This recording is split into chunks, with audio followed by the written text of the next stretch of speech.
To be Black and to be queer right now, to me, is beautiful, but it is also hard. Being born an African-American woman has exposed me to a world of hatred, misunderstanding, and exploitation. Quite often, I can really show up as, a Black man, but it's hard to make people understand my experiences as a gay man. In other spaces, I can show up as a gay man, but they may not clearly understand my experiences as a Black man. Now that the whole world is watching, a lot of us are being made to relive and revisit that whole struggle of accepting our Blackness and our queerness in tandem. The LGBTQ plus community must hold space for the marginalized to process the unbearable. As a Black man within the LGBTQ plus community, it's been a struggle to feel seen and included. The system continues to benefit and continues to thrive on our division, and I think that's another reason why all Black Lives Matter is so important, because of the way that the most marginalized of Black community have been left out of that, even though it's all our movement. We would not have a Pride Month to celebrate if it were not for Black trans women. We owe it to the trans community to demand better for them. Last year might have been, the 50th anniversary of Stonewall, but this 51st year, I think we're just really fighting for rights in a whole new way, and that includes for our trans and Black trans family members.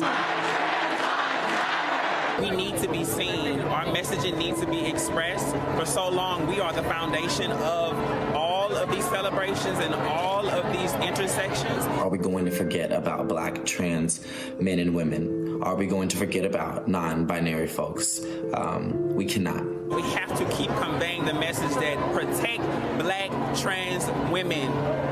Please protect Black trans women. Queer Black lives are worthy of respect. Queer Black lives are to be loved. Queer Black lives are to be protected. And I hope that we remember that this month and forever. Welcome back to Pride and Protest. It used to be that when we did a program like this, we assumed our audience to mostly be straight white people who needed a fair amount of hand-holding. Today, we're probably talking to straight white people of color, LGBTQIA people, both white and of color, basically everybody. It makes a difference to have the entirety focused on protecting a minority. That support could turn out to save lives, especially for trans women of color. They have been and are now frequent victims of violence, including murders. Human Rights Campaign recorded at least 27 transgender or gender non-conforming people killed violently in 2018. HRC noted 29 the year before, 23 the year before that. And of course, these are just the cases we know about. Others have probably gone unknown or been ignored. Still, others may have been classified by their birth name and biological sex instead of by their chosen name and gender identity.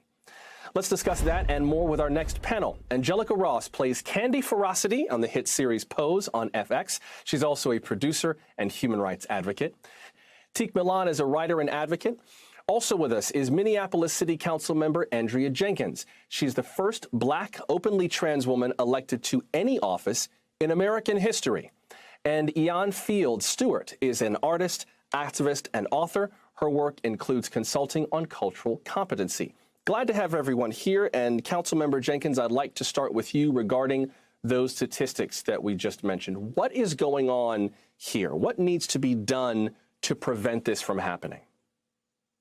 Hello, Joshua, and to all my fellow panelists. I'm so honored to be on the same dais with these amazing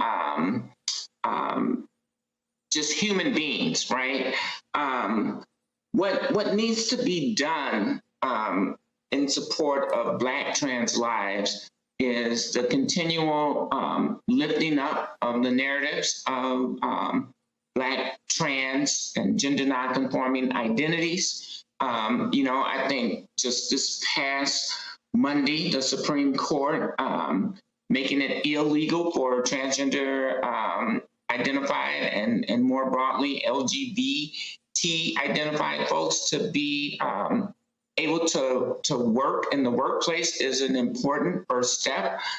We need Congress to pass an Employment Non-Discrimination Act so that we can have full rights in the workplace as human beings, as American citizens, as people contributing to the narrative that is America. We need organizations to contribute money to support Black trans lives and Black trans activism. And we need to be talking to Black trans men and women about what they want to be done. T, how accepted have you felt as an LGBTQIA person in the Black community? Does it feel like you're kind of straddling two worlds at once sometimes, or do you feel mostly welcome? Well, I have to say this, my position is different as a transgender man. As a transgender man, oftentimes people don't necessarily read me as transgender, which offers me a level of autonomy and safety that sometimes trans women don't get. And oftentimes that is because what happens is we are more inclined to investigate femininity and investigate women in a way that we don't do with men. We're always looking for the performance of femininity, where we're looking at being a masculine person as just being a masculine person. So I don't have to deal with a lot of scrutiny, but I will say this, that I'm very cautious about when and where I disclose that I'm a trans person. And that is unfortunate. It's not just in the Black community, but just in the world generally. I have to be very cautious about who I tell I'm trans, and at the same time, making sure I'm showing up for trans people, particularly Black trans women, when I see violence happening, when I hear violence language, and figuring out how to intervene as a bystander when I need to.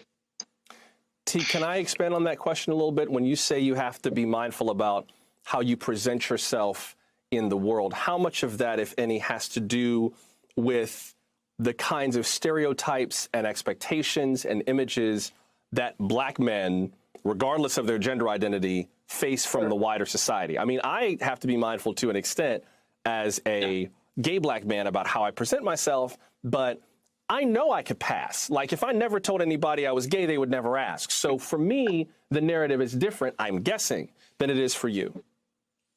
I think it's different. I think there's also similarities, because what it gets down to is this idea that as a Black man in the world, you can only look one of two ways, right? Or you really only look one way. It's only just being hyper masculine, and that you're only allowed to have a couple of emotions, where they just be like lust or anger, and anything outside of that is going to call into question your masculinity and your manhood. And when that starts to happen, that's when people get violent. When people feel threatened by you presenting yourself as a different type of man, as you being a man who is proud of his softness or his gentleness or his emotions, people are really threatened by that, and this is what violence happens to people. So that's what I say, I have to be cautious about how I present myself. And sometimes, yes, it is performative, but it's like, do I have to put on certain performances around certain people in order to preserve my life? And the answer is yes. Angelica, I see you nodding to that. What's on your mind with regards to that? Well, like Teek said, and first of all, thank you for having me on here and just providing the space, because as I'm looking at the panel here, like, these are all my friends. These are all people that I know and have been in the movement with. And so these are the voices that, people should be hearing from.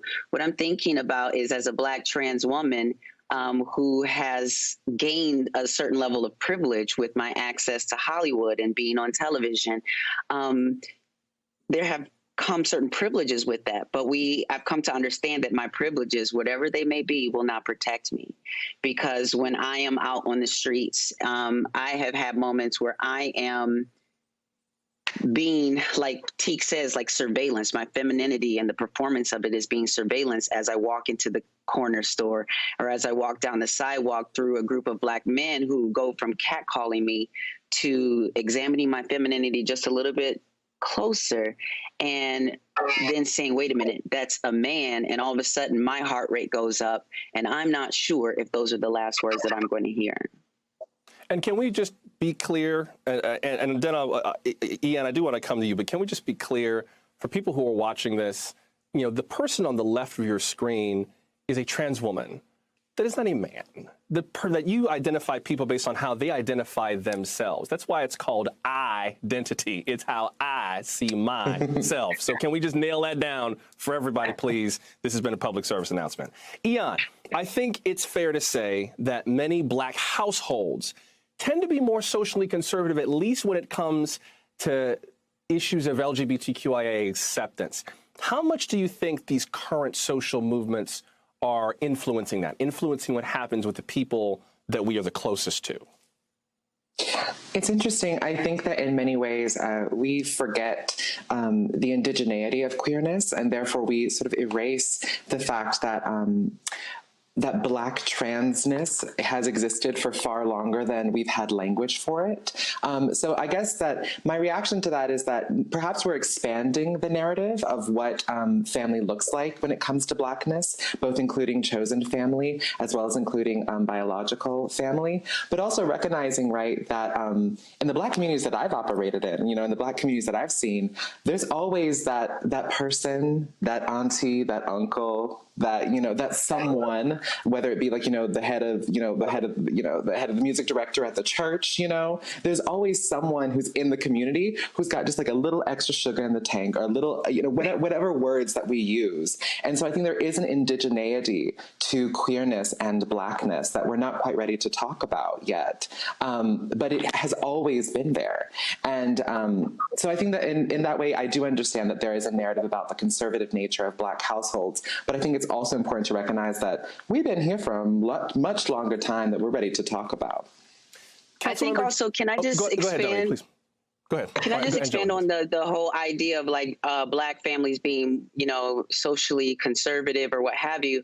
I just want to point out that I think that this is rooted, again, in white supremacy, and to call, you know, sort of the roots what they are, because I know that what's really happening is that so many mothers and fathers are so concerned about their Black child's safety, cis or trans. That's why every Black child gets a talking to about how to survive in America, what not to do, how to dress, how to talk, all of these different things. And that extends to the LGBTQ community. They tell us, why would you want to put one more layer of oppression or one more difficult thing to get into this world? Don't you know how the world is going to treat you? When they don't understand that at home is the first place where you can model showing love for your LGBTQ child. And for those who are watching who are still kind of new to these issues, I should just note Angelica used that term cis or trans. She's referring to cisgender, CISGENDER. You are cisgender if you're a biological sex at birth and your gender identity today match. I was born male, I identify as a man, so I am a cisgender man.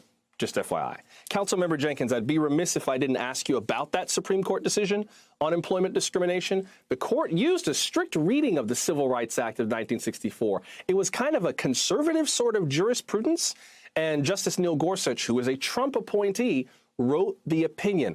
How big a deal is that ruling in your view? How far does that take us? You mentioned earlier that you think we still need an Employment Non-Discrimination Act in addition to this ruling. You know, I think it's a huge step forward, right? Because what it says is the law is the law, regardless of religious feelings or conservative leanings. They are interpreting the 1964 civil rights law as it is written. And so that does give some, I think, confidence in the Supreme Court, in the laws that govern our society. But still, I think we need more. We need that Employment Non-Discrimination Act from Congress in order to have laws that can be enforced by various communities and the agencies that are charged with enforcing that. You know, I want to just go back to this issue around the Black community. And, you know, I have been on the front lines for Black liberation for as long as I can remember. However, you know, the fact remains that all the murders, many of the murders that you described leading up to this conversation here in Minneapolis, Ayanna, Dior, I mean, this violence is being brought upon our community by Black people. And that's a huge problem. And, you know, I think if we're going to have an honest discussion, we have to name that. You know, I think that this whole idea that somehow Black families are more conservative than white families, I don't necessarily agree with that. I think there's the same level of homophobia and transphobia in all communities. Mm-hmm. However, the violence is being perpetrated by mostly Black men, and that's a huge problem. Actress and producer Angelica Ross, writer and advocate Teak Milan, Minneapolis City Council Vice President Andrea Jenkins, and artist and activist Deanne Field Stewart. Everyone, we really appreciate you being here with us. Thank you very, very much. Still to come, we're going to look ahead. Demonstrators are demanding police reform. Lawmakers are debating what to do. How does law enforcement factor into the solution? That's just ahead. Stay close.